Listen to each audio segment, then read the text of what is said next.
Viewers like you have suggested that I make a build video, and this is by far my favorite one.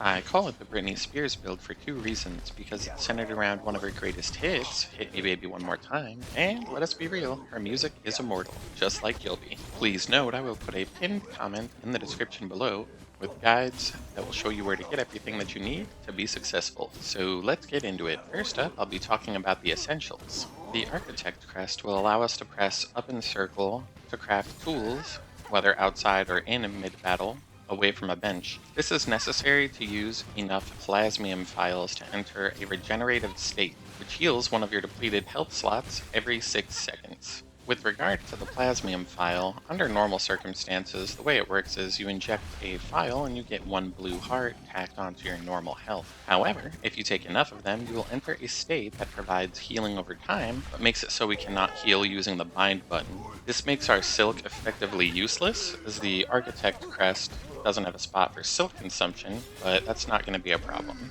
The memory crystal leaves an after image when you're hit. If the enemy comes into contact with it, they take damage. The Wisp Fire Lantern uses our silk to automatically produce fireballs that seek the enemy. Since your silk hearts restore themselves over time, at about the rate that it takes for the lantern to work, it's likely not necessary to worry about keeping it full for emergencies, which is one less resource that you have to manage during a battle, which for me personally lowers the amount of mistakes that I'm going to make. The Magnetite dice give a random chance of damage negation when you are hit. All of this combined means we can evade during fights for short periods of time in order for our health to replenish. This allows us to do damage over time passively without having to worry about being too close to the enemy. Now, the great thing about this build and Britney Spears is that they're both versatile. As for the other two red slots, it is completely situational to the enemy. For instance, if you're fighting a teleporting or linear based boss or enemies, it's best to use projectiles that hit their movement pattern.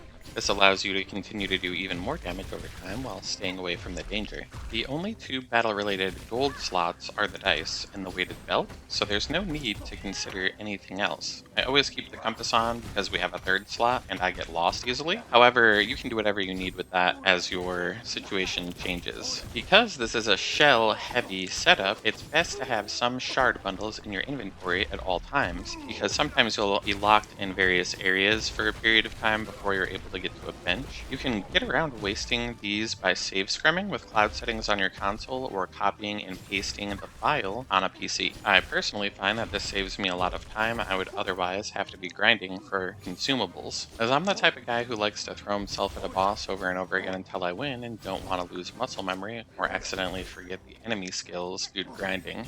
To give you a brief recap, we have entered a regenerative state, we have lost our ability to heal via bind, and we are able to do passive damage over time while simply evading, while also leaving a few slots empty to keep the customization in line with your playstyle. Thanks for watching, please like and subscribe, and we will catch you in the next one.